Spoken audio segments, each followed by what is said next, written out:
Awareness academy में आपका एक बार फिर से स्वागत है। इस वीडियो में हम बात करेंगे 10th क्लास के इंग्लिश के चैप्टर द थीफ स्टोरी के बारे में, जो आपकी बुक फुटप्रिंट्स चैप्टर है। इस चैप्टर के लिए मैं आपको एक ऐसे टाइप क्वेश्चन प्रोवाइड कर रहा हूँ। मैंने इस पूरे चैप्टर की डिटेल स्टडी करके इस ऐसे टाइप क्वेश्चन को बनाया है। चाहे आपका कोई भी बोर्ड है, ये ऐसे टाइप क्वेश्चन आपको फुल मार्क्स दिलाएगा। This story is about a 15 years old thief who changes his name every month to escape from the police. ये कहानी एक 15 साल के चोर की है जो पुलिस से बचने के लिए हर महीने अपना नाम बदलता है। This time he kept his name Hari Singh. इस बार उसने अपना नाम हरी सिंह रख लिया। The other person in the story is Anil who is a 25 years old writer. कहानी में दूसरा व्यक्ति अनिल है जो एक 25 साल के लेखक है। Anil did not earn much. Anil ज्यादा कमाई नहीं करता था। He earned something by writing articles and stories for magazines. वह पत्रिकाओं के लिए लेख और कहानियां लिखकर कुछ था।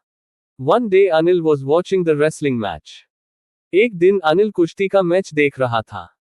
The thief Hari Singh approaches Anil and starts talking to him. चोर हरी सिंह अनिल के पास आता है और उससे बात करने लगता है। Hari Singh feels that it would be easy to rob a simple person like Anil. Hari Singh ने महसूस किया कि अनिल जैसे सीधे सादे इंसान को लूटना आसान होगा। They started talking about the wrestlers. वे पहलवानों के बारे में बात करने लगे। Hari Singh won Anil's confidence. Hari Singh ने अनिल का विश्वास जीत लिया। After some times Anil was leaving but Hari Singh called him again and asked him if he could work for Anil. कुछ देर बाद अनिल जाने लगा लेकिन हरी सिंह ने उसे दोबारा बुलाया और पूछा कि क्या वह अनिल के लिए काम कर सकता है। Anil said that he won't be able to pay him but can teach him how to write and add numbers that could transform his life. Anil ने कहा कि वह अभी उसे पैसे नहीं दे पाएगा। उसे लिखना और संख्याएं जोड़ना सिखा सकता है जो उसके जीवन को बदल सकते हैं। Moreover, Anil said that he could feed him if he knew how to cook. इसके अलावा अनिल ने कहा कि अगर वह खाना बनाना जानता है तो वह उसे खाना भी दे सकता है। Hari Singh lied that he knew how to cook. Hari Singh ने झूठ बोल दिया कि वह खाना बनाना जानता है। Hari Singh came to his house as a servant. Hari Singh उनके घर एक नौकर बनकर आया। Anil house was above a sweet shop. जो एक मिठाई की दुकान के ऊपर था। The first meal which he cooked for Anil was so bad that Anil threw it to the dogs. उसने अनिल के लिए जो पहला खाना बनाया वह इतना बेकार था कि अनिल ने उसे कुत्तों को फेंक दिया। But Hari's appealing smile made Anil give up his decision to turn him out. लेकिन हरी की आकर्षक मुस्कान ने अनिल को उसे बाहर निकालने का फैसला छोड़ने पर मजबूर कर दिया। Hari Singh did odd jobs for Anil. Hari Singh Anil के लिए छोटे मोटे काम करने लगा। In the morning he made tea and then brought the day's supplies from the market. सुबह वह चाय बनाता था और फिर बाजार से दिन भर का सामान ले आता था। Often he made a profit of 1 rupee out in these purchases. अक्सर वह इन खरीदारियों में 1 रुपये का लाभ कमाता था।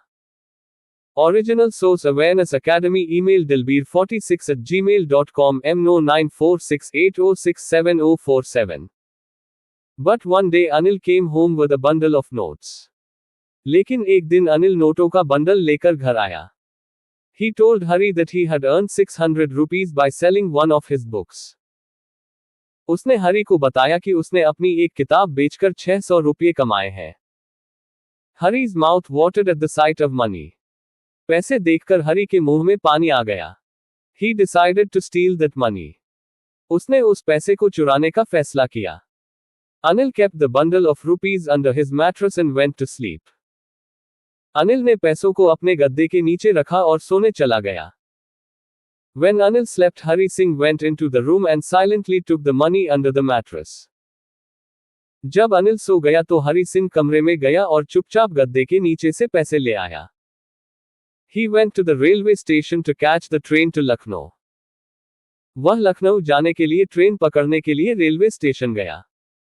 But he missed the train and walked in the bazaars. लेकिन उसकी ट्रेन छूट गई और वह बाजार में चला गया। Soon it started raining and Hari Singh was drenched completely. जल्द ही बारिश होने लगी और हरि सिंह पूरी तरह भीग गया. Then Hari Singh sit at railway station. तब हरि सिंह रेलवे स्टेशन पर बैठ गया. Hari Singh remembered about Anil. Hari Singh को अनिल के बारे में याद आई. He imagined how sad Anil would be on finding the money stolen. उसने सोचा कि पैसे चोरी हो जाने पर अनिल कितना दुखी होगा. Hari Singh remembered that Anil used to teach him. Hari Singh को याद आया कि अनिल उसे पढ़ाता था. He thought that without education he would remain a thief. उसने सोचा कि बिना शिक्षा के वह चोर ही बना रहेगा. But education might make him a big man. परंतु शिक्षा उसे बड़ा आदमी बना सकती है. So, he decided to return and replace the money. इसलिए, उसने पैसे वापस करने और वहीं रखने का फैसला किया. He reached home and silently put the money back under the mattress. वह घर पहुंचा और चुपचाप पैसे वापस गद्दे के नीचे रख दिए. The next morning, Anil gave Hari Singh a 50 rupee note. अगली सुबह, अनिल ने हरि सिंह को 50 रुपये का नोट दे दिया. Hari Singh took the note and found that it was still wet. Hari Singh ने नोट लिया और पाया कि वह अभी भी गीला था. He understood that Anil knew about the last night episode. वह समझ गया कि अनिल को कल रात की घटनाएं के बारे में पता है. But Anil said him that he had earned something today. लेकिन अनिल ने उससे कहा कि उसने आज कुछ कमाया है. Now I would pay you regularly and we will start writing sentences today. अब मैं तुम्हें नियमित रूप से भुगतान करूंगा और हम आज से वाक्य लिखना शुरू कर देंगे.